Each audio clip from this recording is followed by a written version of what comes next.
누군가에게 연말이 되어서 올 한 해 행복한 한 해를 보내셨습니까? 라고 물었는데 그 사람이 환한 얼굴로 네, 올 한 해 꽤 행복했습니다 라고 이렇게 대답을 한다면 어떤 이유가 있겠죠. 올 한 해 혹시 나는 좀 행복했다 한번 거수 이렇게 하면 아무도 들지 않겠죠. 분명히 어떤 이유가 있을 겁니다. 예를 들어서 어떤 아파트에 당첨이 됐거나 혹은 자기가 고3을 둔 아이 가정이 있다면 아이가 원하는 대학에 들어갔거나 혹은 잃어버렸던 건강을 회복했거나 아니면 승진을 했거나 결혼을 했거나 어쨌든 성공 투자를 했거나 어떤 여러 가지 이유가 있을 겁니다. 그러나 우리가 조금만 그 행복하다는 이유를 한번 깊게 생각을 해보면 사실 행복의 본질은 조금은 우리가 생각하는 것보다 조금은 다른 곳에 있다는 것을 우리가 알 수가 있습니다. 예를 들어서 아파트가 행복한 이유가 아니라 사실은 뭐가 진짜 행복한 본질입니까? 좋은 아파트에 들어갔는데 가서 24시간 싸우면 그 아파트는 그냥 사각 링이 되는 것이죠. 그 아파트는 좋은 아파트가 아니라 사실은 아무리 좋은 아파트를 얻어도 거기는 그냥 지옥이 되는 것입니다. 만약에 자녀가 좋은 대학에 합격했다. 그게 우리의 자랑일 수도 있지만 그래 사실은 그 아이가 원하는 삶을 방향을 추구하기 위한 전공이나 대학이 아니라 그냥 남보기에 좋은 간판을 따기 위해서 대학에 들어갔다면 그러면 들어가서 다시 방황을 할 겁니다. 그럼 시간을 다시 써야 되는 거예요. 세상의 이치가 참 그렇거든요. 우리가 주객이 전도된다고 얘기를 하죠. 주인과 손님이 바뀌는 상황. 목표가 따로 있는데 본질이 따로 있는데 이걸 이루기 위해서 우리가 어떤 도구를 추구하지만 시간이 지나가 보면 도구가 주인이 되어 있고 도구가 목표가 되는 경우가 굉장히 많다는 겁니다. 좋은 아파트가 없어도 우리 가족은 충분히 행복할 수 있어요, 없어요? 아파트 안 사시는군요. 저 평생을 빌라에 살았는데 예전에 저기 영종도에 있을 때 개척을 할 때 돈이 없어가지고 처음으로 들어가 사는 적이 있었거든요. 6개월간 아파트에 살아봤는데 저는 그렇게 좋은 기억은 별로 없습니다. 좋은 아파트가 아니라서 그런지 모르겠지만 진짜 중요한 건 뭐냐면 좋은 아파트 물론 중요하죠. 좋은 아파트와 좋은 가족 관계면 뭐 더 좋죠. 그래서 사실은 굉장히 중요한 본질을 우리는 올 한 해 열심히 살아간다는 미래를 준비한다는 미명하에 우리의 현실을 담보잡혀 살아가는 경우가 너무나 많았다는 거예요.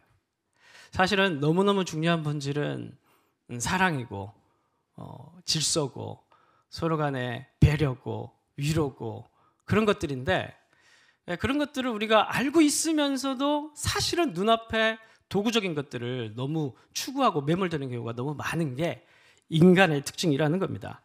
좋은 대학 못 가도 우리 아이들이 좋은 인생 살 수 있습니까? 없습니까?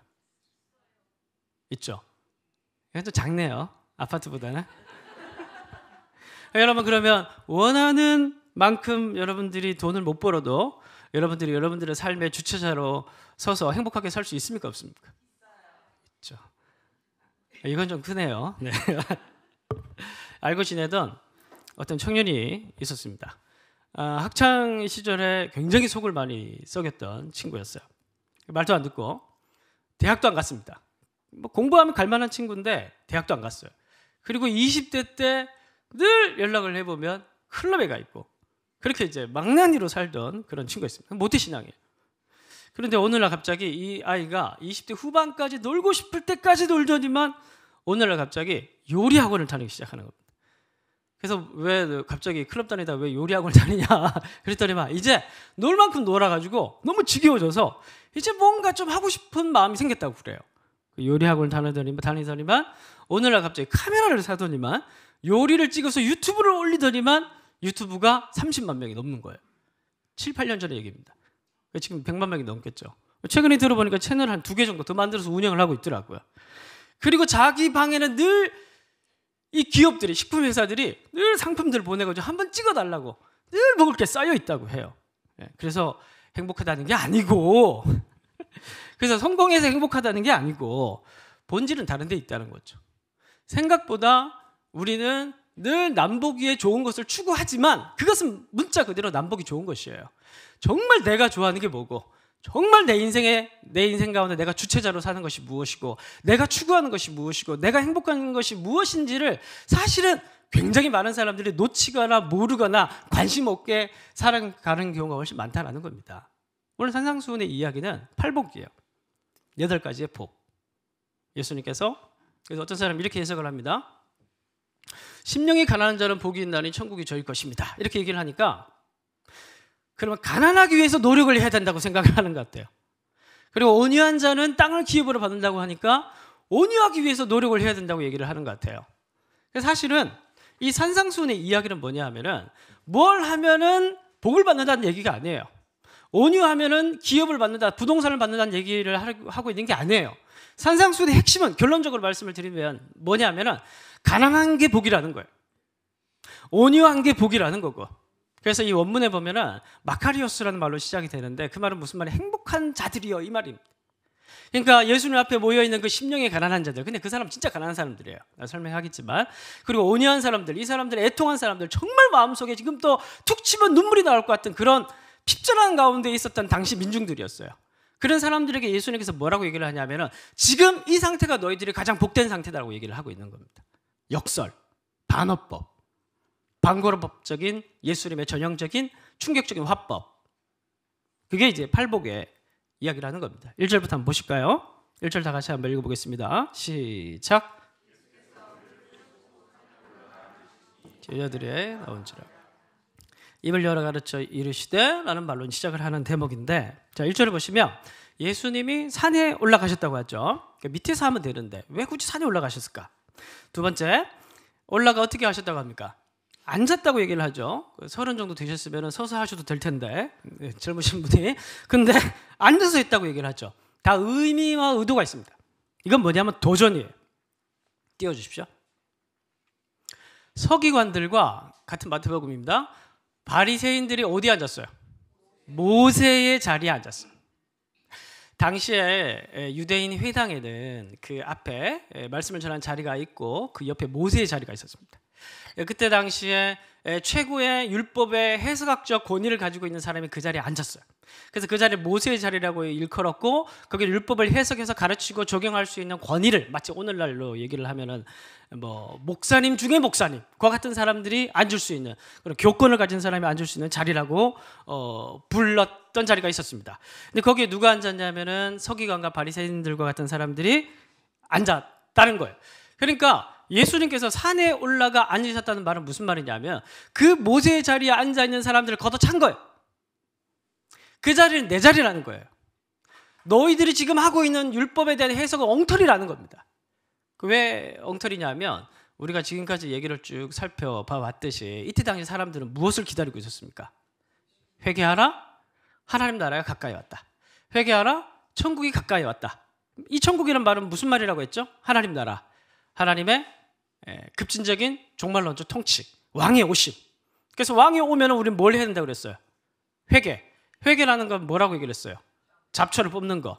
그러니까 이 시대 당시에 가장 핵심적인 화두는 뭐냐 하면, 메시아가 곧 오실 것인데, 근데 이 메시아는 지금 왜 와야 되는 겁니까? 이방민족의 지배 아래에 있죠.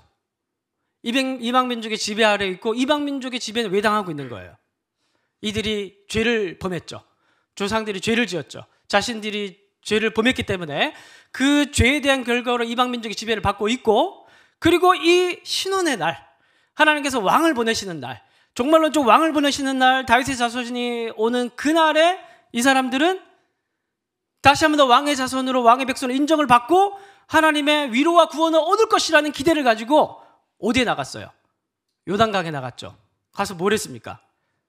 세례를 받았죠. 할렐루야. 자, 따라오고 계시죠? 나가서 세례를 받는 거 왜 받는 거예요? 죄를 씻으려고, 왕의 길을 준비하려고 지금 그러고 있는 시대였어요. 그런데 모세의 자리에 앉은 사람들이 뭐라고 얘기를 했냐면, 여러분, 부자 청년이 예수님께 나가서 뭐라고 질문했습니까? 무엇을 하여야 내가 영생을 얻으리까? 영생이란 말은 무슨 말이냐면은 메시아가 오셨을 때 인정을 받는다는 말이에요. 내가 무엇을 하여야 왕의 백성이 될 수 있습니까? 내가 무엇을 하여야 종말론적 시대에 하나님의 백성이 될 수 있습니까? 라고 이제 묻는 건데, 이 질문에 그 시대 당시에 모세의 자리에 앉은 사람들의 성경 해석이 담겨 있어요. 이 사람들은 왕을 어떻게 준비하고 있냐 하면 철저하게 뭘 해야 된다? 철저하게 율법을 온전하게 지켜야 자기네들이 왕이 오셨을 때 인정을 받을 수 있다라는 말씀을 계속 가르쳐 왔다는 겁니다. 그래서 율법이 이렇게 있으면 그 율법의 얘기를 613가지로 나누어서 규칙서들을 만들어서 613가지를 지키겠어요. 근데 여러분 613가지 기억이나 할 수 있습니까? 근데 여러분 안식일법 딱 한 가지만 있더라도 안식일법과 관련된 세부 규칙이 39개가 있습니다. 안식일법은 하나를 지키기 위해서 수많은 규칙들을 만들어서 이 백성들에게 이것을 지키는 것이 바로 너희들이 왕의 길을 준비하는 것이고 너희들이 왕이 오셨을 때 하나님 백성이 되는 인정받는 길이라고 가르쳤던 것이 그 시대 당시에 모세의 자리에 앉아있었던 사람들의 종말의 날에 대한 해석이었다는 겁니다. 예수님께서 뭐라고 얘기를 하냐면은 그 틈바구니 속에서 괴로워하면서 어떻게 해서든지 뭔가를 자꾸 지키려고 그러고 그리고 그것을 통해서 인정받으려고 하고 그것을 통해서 뭔가 하나님 나라를 구원을 받으려고 노력하는 그 사람들 속에서 예수님께서 뭐라고 얘기해요? 아무것도 안 해도 된다. 이미 너희는 행복한 사람들이다. 그 말은 무슨 말은 단순히 이게 아니고 웃음 박수 해볼까요? 이게 아니고 울어도 좋다. 가난해도 좋다. 율법을 지키지 못하는 그런 상태여도 좋다. 너희는 이미 왕이 왔기 때문에 회개하라. 천국이 뭐 어떻게 했대요? 가까이 왔다. 근데 지금 이 팔복의 시작은 뭐예요? 그 왕이 오신 사건이에요. 왕이 오셨으면 끝났다는 거예요. 신부에게 제일 중요한 건 뭘까요? 신랑이 오는 거예요. 신랑이 오면 신부는 끝나는 거예요. 왕이 오면 왕을 기다렸던 백성들에게 제일 중요한 건 뭐냐? 왕이 오는 사건이에요. 왕이 오면 끝이 나는 거예요. 준비할 게 없는 거예요. 많은 것을 준비해야 된다고 얘기를 하는데 준비할 필요가 없다라는 거예요. 내가 이미 왔고 내가 복 그 자체고 내가 천국 그 자체고 내가 하나님 나라 왕국 그 자체니까 너희들이 내 앞에 있고 너희들이 나를 간절히 사모했다면 오케이, 아무것도 안 해도 된다. 수고하고 무거운 짐진 자들아 다 내게로 오라. 내가 너희를 쉬게 하리라. 더 이상 이 세상이 너희들에게 강제하는 남들 보기에 좋은 어떤 형식과 어떤 표준들이 너희들에게 표준이 되지 않는 시대가 도래했다는 것을 분명히 이해하라는 거예요. 그 사람들이 생각하는 절대적 가치가 너희에게 철저하게 상대적 가치가 되는 그런 시대가 도래했다는 것을 믿으라는 거예요.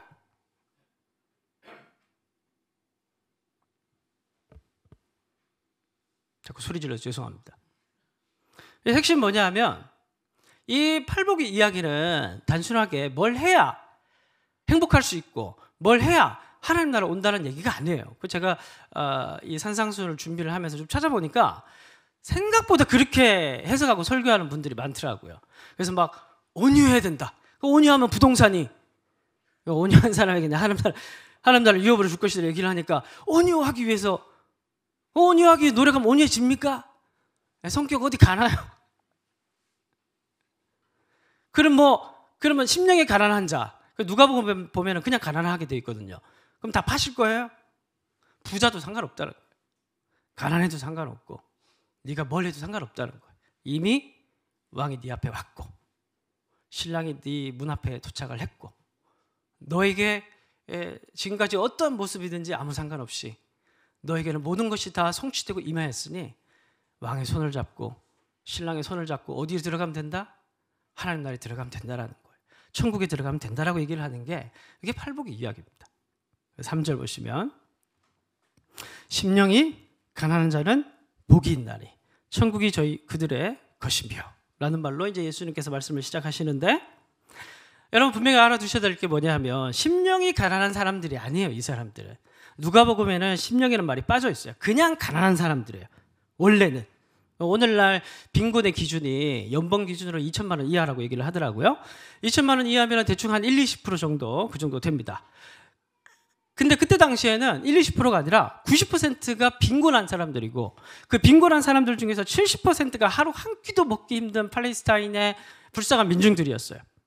가축 몇 마리만 있으면 살만하다는 소리를 듣는 시대가 이 시대였습니다. 심령이 가난한 게 아니고 이 사람들은 진짜 그냥 가난한 사람들이에요. 하루 한 끼 먹는 게 너무 힘든 그런 사람들이었습니다. 근데 여러분 다시 말씀드리지만 이 사람들은 자기들이 왜 가난하다고 생각을 했다고요? 그들이 가난한 이유가 뭐라고요? 오늘 이 팔복의 말씀은 예수님께서 이사야서 61장의 말씀이 성취된 말씀으로 지금 얘기를 하고 있는 겁니다. 이사야서 61장 한번 띄워주십시오. 1절 다 같이 한번 읽어보겠습니다. 시작.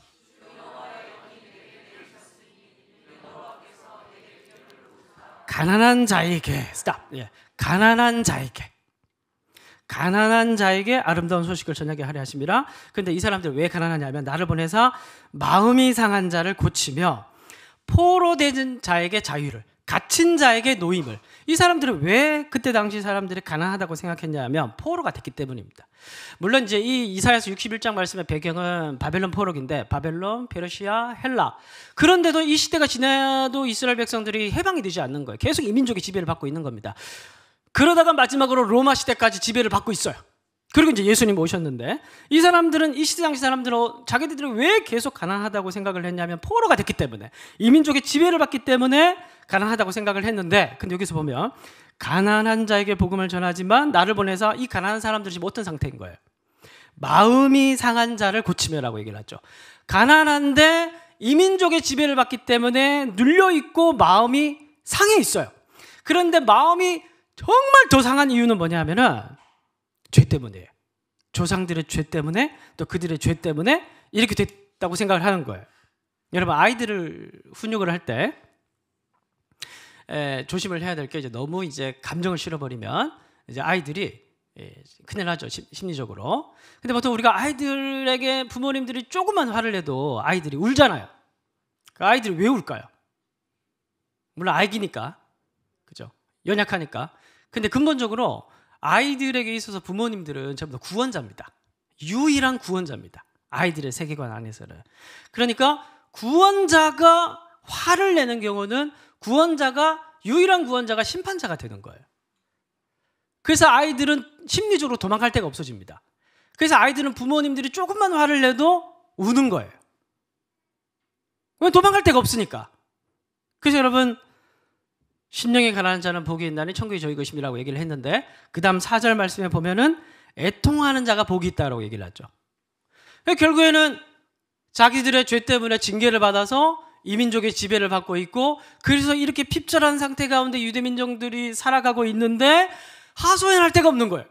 왜냐하면 징계를 받고 있기 때문에, 구원자가 심판자가 되어 있는 그런 시대적인 상황이었기 때문에. 그러니까 이 사람들이 할 수 있는 건 무엇이냐면 요단강에 가서 용서해 주십시오 라고 얘기를 하면서 세례를 받고, 또 개인적으로 기도를 하면서 애통하며 가슴을 치면서 눈물을 흘릴 수 있는 것밖에 없는 그런 상황이라는 거예요. 3절 4절의 말씀이 그 시대 당시 맥락 독자들에게 마음이 눌려있는 상태가 뭐냐 하면 하나님이 자기들에게 심판자가 되어 있기 때문이고, 그렇기 때문에 도망갈 데가 없다 보니 그 자기 힘으로 할 수 있는 것이 아무것도 없는 상태이다 보니 그들이 할 수 있는 것은, 유일한 것은 뭐냐 하면 애통하는 것밖에 없으니. 그런데 이런 상황을 가리켜서 예수님께서 뭐라고 얘기하시냐면 복이 있다, 너희들이 이미 천국이 임했다 라고 얘기를 하고 있는 장면이 오늘 팔복의 이야기를 하는 겁니다. 요 뒤에 팔복의 이야기는 살펴보지 않겠습니다.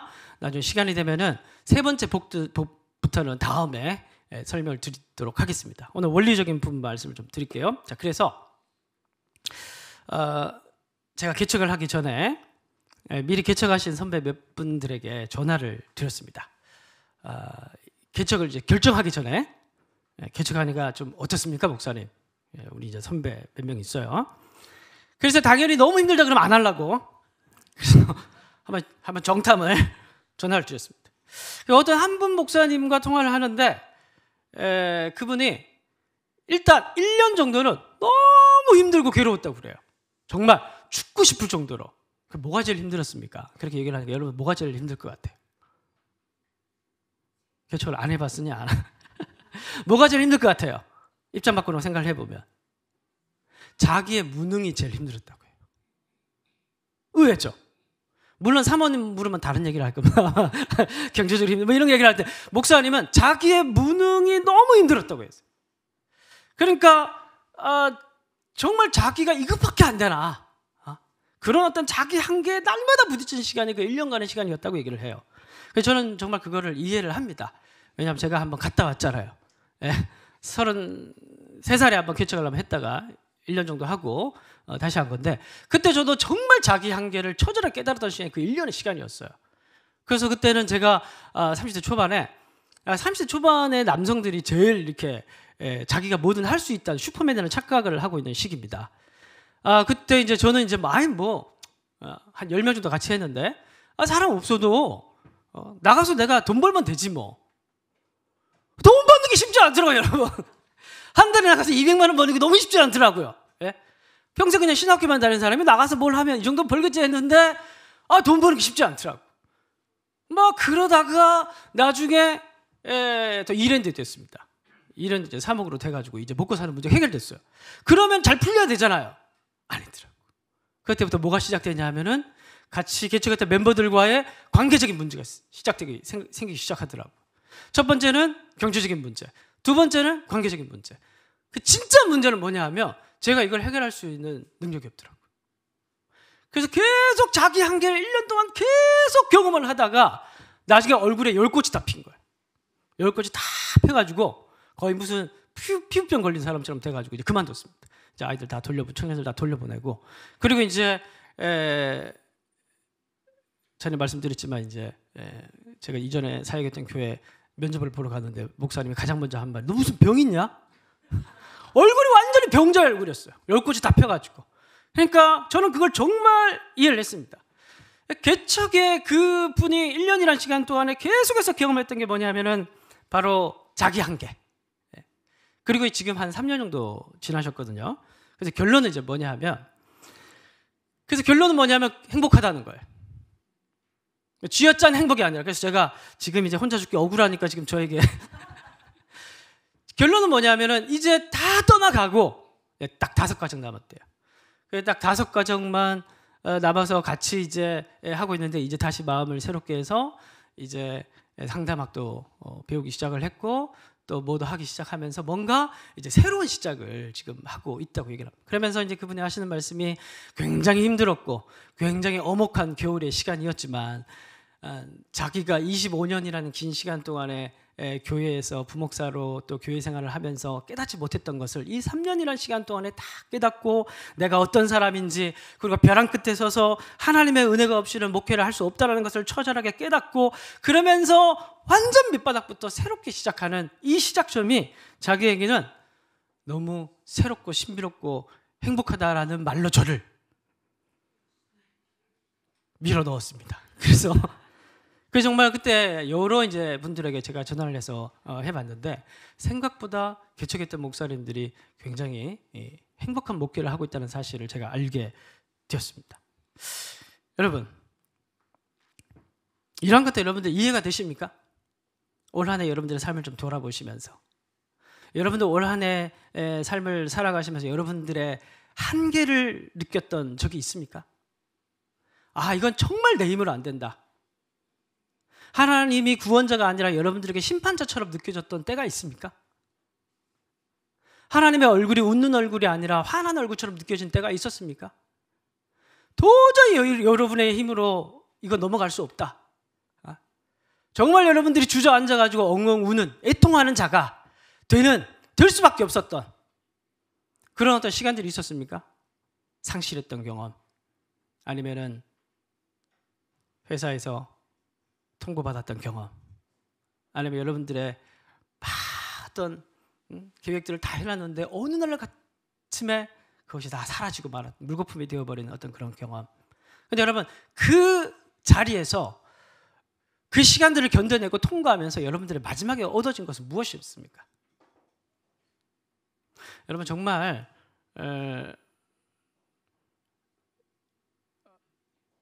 잃어봐야 얻는 것이 있습니다.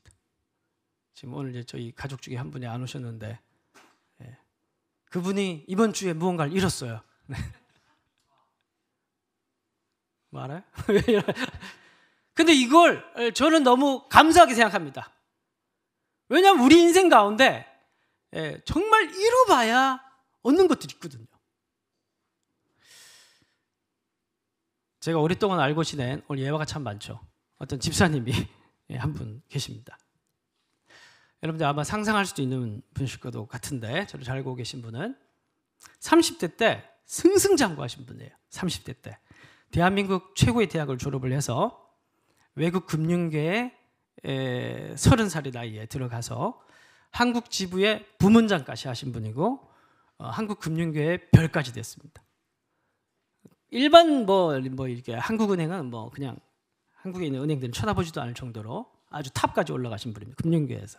그러니까 어느 날 그래서 그분은 워커홀릭 정말 그냥 24시간 일만 생각하고 오직 성공만 생각하고 연봉이 한 5억씩 되니까 그렇게 살아가는 사람이었어요. 늘 보면 몸에 힘이 들어가 있고 자신감이 넘치고. 근데 어느 날 회사와 트러블이 생겼습니다. 그 넘치는 자신감 때문에 회사와 트러블이 생겼습니다. 그래서 회사도 변호사를 고용하고 그 집사님도 개인 변호사를 고용을 해가지고 법적 다툼까지 갔어요. 그러면서 굉장히 힘들어하는 그런 시간들을 겪으면서 저희가 기도 부탁을 했습니다. 그리고 이제 기도 부탁을 하면 이제 잊어버리거든요. 그래서 잊어버리고 있는데 어느 날 농담이에요. 어느 날 이제 전화가 왔습니다. 전화가 와서 저녁 예배를 드리려고 하는데 이전교회 저녁 예배를 드렸으니까 저녁 예배를 드리려고 하는데 전화가 왔어요. 잠깐 보자는 거예요. 밖에서. 그래서 라운지에 나가서 만나려고 하는데 이 집사가 술이 취해가지고 주일날 이래가지고 온 거예요. 그래서 내가 집사님 주일 저녁에 술 취해서 목사 부르는 사람은 당신밖에 없을 거다. 그래 무슨 일이 있었다 이제 느낌 들었죠. 그 얘기를 들어보니까 그 주간에 이제 모든 다툼이 다 끝났어요. 다 다툼이 정리가 되고 이제 최종적으로 이제 해고 처리 그렇게 됐습니다. 근데 여러분 그 집사님이 이런저런 얘기를 쭉 이제 술김에 이렇게 하다가 원래 취중 진담이죠. 마지막에 딱 한마디를 하시는 게 저는 아직까지도 잊어버려요. 무슨 앞에 여러 가지 많은 얘기를 했는데 그건 하나도 기억을 못해요. 근데 딱 한마디 마지막 했던 말은 저는 아직도 기억합니다. 한 번씩 예화로 쓰는데 그 말이 무슨 말일 것 같아요? 맞추시면 설교 끝내드리겠습니다. 그 집사님의 다 모든 여러분 생각해보죠. 회사와 변호사를 고용해가지고 서로 법적 다툼을 벌여서 마지막에 해고 처리되는 이 과정이 얼마나 힘들까요? 그죠? 심리적으로. 그 한 해의 그 시간을 다 보내고 난 이후에 다 털어내고 술 한잔하고 마지막으로 그래서 내가 이걸 깨달았다. 그 고백하는 게 뭘까요? 뭘 것 같아요, 여러분? 가장 귀중한 걸 깨달았겠죠? 내 인생에서. 뭘까요? 뭘 것 같아요? 땡. 예? 예수밖에 없다. 이렇게 얘기하는 사람 같으면 술 먹고 오지도 않았겠죠? 예? 뭘 깨달았을까요? 한번 생각해보세요. 여러분들 그런 상황이라면. 여러분, 늘 우리는 목표와 도구가 있어요. 목표를 막 추구하기 위해서는 도구를 결국에는 우리가 집중을 해야 되는데 도구에 집중하다 보면 결국에는 이게 주객이 전도되는 일들이 너무 비일비재하고 올 한 해도 그런 한 해를 살아왔을 경우가 되게 많다라는 거예요. 하나님의 은혜를 구한다고 하면서도 은혜를 구하는 도구에 집중하는 경우가 너무 많았다는 거예요. 그러면 종교인이 되는 것이죠. 목회에 집중한다고 얘기를 하면서 사실은 규모나 이런 거에 더 신경을 쓰게 되면 결국 이 사람은 목회자가 아니라 사업가가 되는 것처럼 모든 게 다 마찬가지예요. 여러분 인생 가운데 이런 것들을 막 가족을 위한답시고 열심히 막 쫓아서 살았는데 답이 나왔어요. 그래서 이 집사님이 마지막에 한 말이 뭐냐면 내가 이 모든 일들을 다 끝내고 나니까 내 인생 가운데 남는 거 딱 한 가지. 내가 드는 딱 한 가지 생각이 뭐냐면 결국 마지막에 남는 건 가족밖에 없더라. 뭔가 대단한 걸 기대했죠. 본질이라는 것은 그렇게 대단한 게 아니에요. 본질이라는 것은 늘 가까이 있는 것이고 가장 가까이 있는 것이고 내 바로 밑에 있는 것이고 근데 우리는 늘 저 멀리 있는 것을 계속 바라보고 살아요. 뭔가 저기에 뭔가 은혜가 있고 뭐가 저게 오면은 나에게 뭔가 삶이 바뀔 수 있는 것처럼 착각입니다. 예수님의 은혜를 구하는 것보다 뭔가 대단한 걸 우리가 뭔가를 하고 뭔가 많은 열심을 들여야 예수님께서 우리 가운데 저기 있다. 네가 이거 좀 하네 그럼 내가 좀 오겠지. 이게 생각을 할 수도 있겠지만 예수님이 이미 와 계신다는 거예요. 우리가 무엇을 하건 우리가 어떤 것을 하건 어떤 생각을 하건 어떤 상태에 있건 예수님이 이미 와 계시고 문을 두드리고 계시고 문을 열기만 하면은 내가 너 속으로 들어가서 너와 더불어 먹고 마시고 너와 함께 이 낙원을 누리겠다고 선언하시는 뭘 하겠다면 주겠다는 분이 아니라 이미 선언하시는, 네가 행복자구나, 네가 이미 행복한 사람이구나 선언하시는 그 예수님이 우리의 왕이시라는 겁니다. 말씀을 마무리하겠습니다. 우리는 한계에 다다라서야 우는 것밖에 할 것이 없는 상황이 되어서야 형식이 아닌 본질을 붙드는 그런 사람들입니다. 여러분 올 한 해 잘 마무리하면서 이 말씀 안 봤네요. 다시 한번 띄워주십시오. 61장 1에서 3절까지 한번 쭉 2절 한번 보겠습니다. 자, 1절 한번 다시 띄워주십시오. 1절. 자, 한번 보시면 주 여호와의 영이 내게 내리셨으니 이는 여호와께서 내게 기름을 부으사 가난한 자에게 아름다운 소식을 전하게 하려 하심이라. 이게 이제 종말이 되면 나타나게 될 메시아에 대한 예언입니다. 그리고 중요한 게 뭐예요? 나를 보내사. 이제 예수님께서 오시는 거예요. 상한 자를 위로하시고, 그다음에 2절 봅시다. 여호와의 뭐가 도래하는 거예요? 은혜의 해가 도래하게 되면, 그다음에 그 죄를 어떻게 합니까? 대신하여 기쁨의 기름으로 그 슬픔을 어떻게 해요?